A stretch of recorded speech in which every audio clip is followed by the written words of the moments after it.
Hi guys. Balik tag-alim yun guys. Hindi kinaya ang Twin Lake. Grabe. I miss Hitachi talaga. Bago mago ni among turbo. Nailisan ng turbo kaso dili na siya Hitachi. Uy! So grabe guys. Bisag init na guys. Pero sulit naman yung pinuntahan nating lugar dito. Pinuntahan. Sige, asaka tali sulod guys.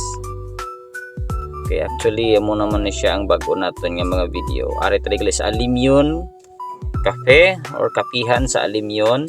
Guys, ibili nato ng ato ang sinilas kung magsulod kita diri nga kapihan.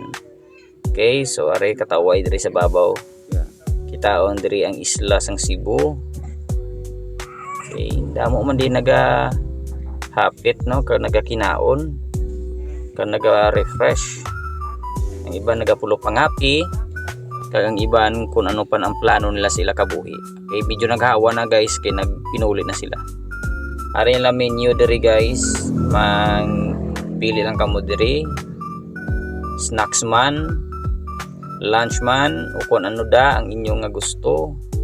Tiran rin tanan. Kuha na kamo di. So masulod pag kita guys, kung maglakato pag kita sa pinakasulod ni ari diri guys, makita niyo isa pag area diri.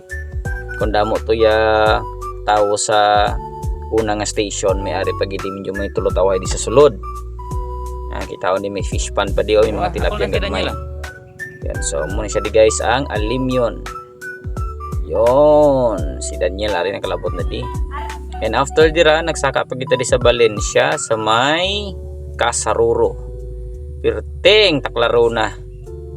Susunsaon. Padulhog naman ta guys, ari si Miss Kim daw galibog ulo niya kay nga kinaya ni Daydi ang taklaron, ari naman medyo dulhog naman ta.